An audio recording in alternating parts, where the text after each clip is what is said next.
to be fair, Mikel's gone around this a lot, guys, so let's not just keep going at it. Mark, I've got a couple more questions, I'm afraid, on it. Mikel, you mentioned destabilised and a big shock in terms of the news this week. I just wondered, was there sort of any frustration on your part that something from above that you got no influence on, no awareness of, has come along and done that to your group, basically?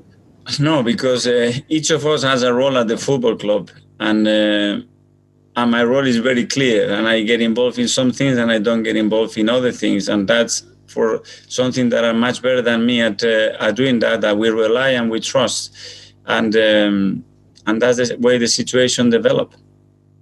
I just wondered as well, there's been a bit of maybe questions, maybe criticism aimed at maybe Arsenal and Tottenham for being involved in this, questions about whether their performances on the pitch should maybe warrant them being involved in that sort of competition. I wondered, as somebody who's been at the club as a player and now manager, I wonder what your response is to that sort of criticism of Arsenal's standing, maybe that we are one of the best clubs in the world, and that we could not be any prouder to represent this club, its history, and we totally understand the demands and the excellence that we have to be pursuing for. Can you just expand on that, why you say Arsenal are one of the best clubs in the world? Because when you're looking at this competition, people are saying Arsenal have not done this, not done that. Why do you say that?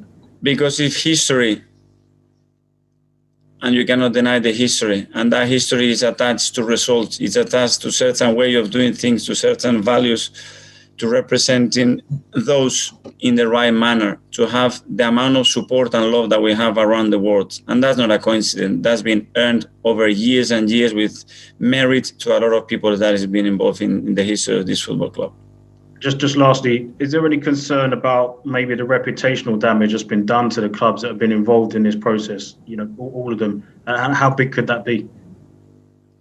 Well, some damage has been done, that's for sure. And now it's our job individually to try to rebuild that trust with everybody first, with our supporters, with our fans, then with all the other clubs in the Premier League, and then with everybody around Europe and around the world. And probably with more time, we will be able to do that. The club will be able to explain a little bit more in detail the processes that they've been through to make that decision, and hopefully slowly we'll gain that some of that territory back.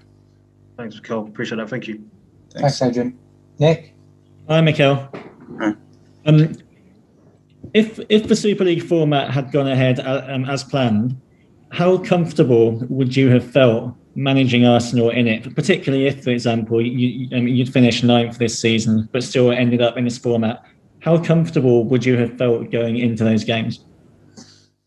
I don't know. I don't know the formats. I don't know the league. I don't know anything to do that, Nick. We can be in that position in the league. We're in a semi-final on our European competition. So you can look at it from different perspective. But obviously trying to do our best, as we always do. Obviously, you say that it says a lot for the people involved that they can apologise and that they can U-turn, which is a good thing. But what does it say that they've been planning this behind closed doors for quite a long time and there'd been no consultation at all with supporters? Because if they'd consulted with supporters beforehand and heard that they didn't want it, then we wouldn't have had this at all. Yeah, it makes me think that that something is happening behind closed doors that needs to put in a common table and discuss the future of the football and our industry. And what do you think that future should look like? I don't know. I'm not an expert. I'm not on that table. But for sure, when that happens and there is that separation, something has to be done. Because there is a reason for it, for sure. Do you think that that there's going to be an issue now on the pitch with other teams maybe going to raise their game against the Big Six? We've seen Leeds obviously wore those T-shirts and they put in a very passionate performance against Liverpool. Do you think you guys are going to be there to be shot at by the other clubs? I don't know. I hope we don't. And I would like everybody to understand that the players weren't involved in it, and they don't have to be the ones paying the price for it. I don't think it's fair on them, but it's something that we cannot control. It's just my opinion, is the way I would try to approach the situation with our players if we were confronting that situation from the other end. But I don't know what would happen. But I mean, for example, looking at tomorrow night, would you be surprised if Everton raised their performance level, and would you want to prepare your players for that to happen? I don't know what would happen, Nick. It's completely new and unprecedented again, what has happened. So we will be prepared, and then we would react the best possible way to the situation. And just one more. Do you find this embarrassing? Has this been an embarrassing few days for you personally? It's been very challenging, and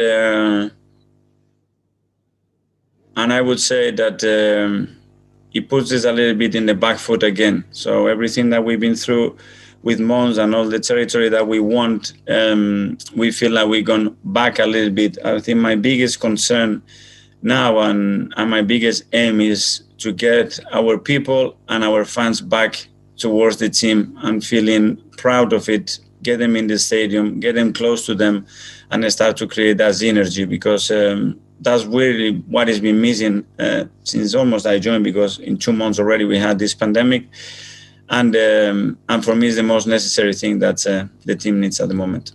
I appreciate your answers, Mikel. Thank you. Thanks, Nick. 10:30, that one for Thursday tonight.